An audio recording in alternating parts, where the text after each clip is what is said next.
Just like the CR250, we made a bunch of changes to the XT225 after we got it. These used to be blue.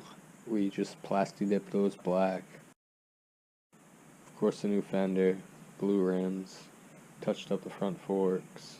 Paint that mirror black. The little arm there.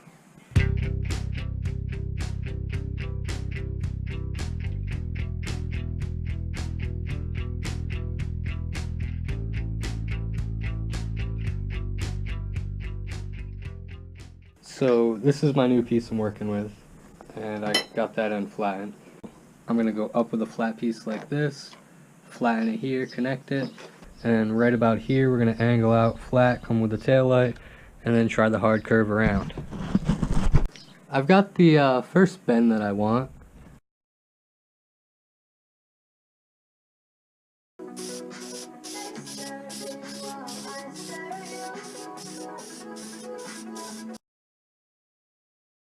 Alright, so here it is all finished. I have the rack here.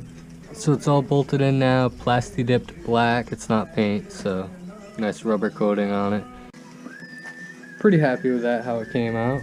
It's pretty strong. You can hold 5-gallon can of gas on there and it's not going to bend down and hit the taillight or anything. It's pretty solid. So it's definitely a better option than paying, $80 for a rack online.